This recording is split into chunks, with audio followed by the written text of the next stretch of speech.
এবং মালয়েশিয়ার পারমাণবিক বন্ধুত্ব শুরু হলো এক নতুন অধ্যায়। ২৮ জুন কুয়ালালামপুরে মালয়েশিয়ার উপপ্রধানমন্ত্রী দাতুক সেরি ফাদিল্লা ইউসুফ ঘোষণা দিলেন, রাশিয়া মালয়েশিয়াকে শান্তিপূর্ণ পারমাণবিক শক্তি ব্যবহারে সহায়তা করবে।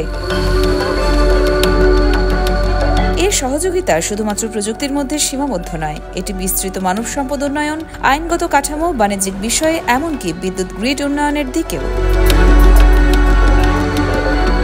রাশিয়া সফরে ফাদিল্লা বৈঠক করেছেন দেশটির উপপ্রধানমন্ত্রী আলেক্সি ওভারচুক এবং রাষ্ট্রীয় পারমাণবিক সংস্থা রোসাটমের মহাপরিচালক আলেক্সি লিখাচেভের সাথে।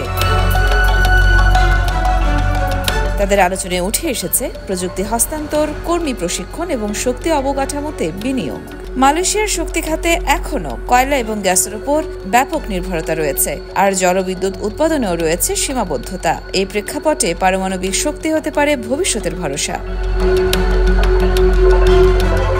কিন্তু প্রশ্ন রয়ে যায়, জনগণের সমর্থন কতটা আছে এবং আন্তর্জাতিক নিরাপত্তা ও নীতিমালার কতটা বাস্তবায়ন হবে। ফাদিল্লা স্পষ্ট করে বলেছেন, গবেষণার স্বচ্ছতা এবং জনগণের মতামত ছাড়া এই প্রক্রিয়া এগোবে না। তবে একথা সত্য, রাশিয়ার অভিজ্ঞতা এবং মালয়েশিয়ার আগ্রহ, এই দুই মিলে এশিয়ায় শান্তিপূর্ণ পারমাণবিক শক্তির এক নতুন দিগন্ত খুলে দিতে পারে।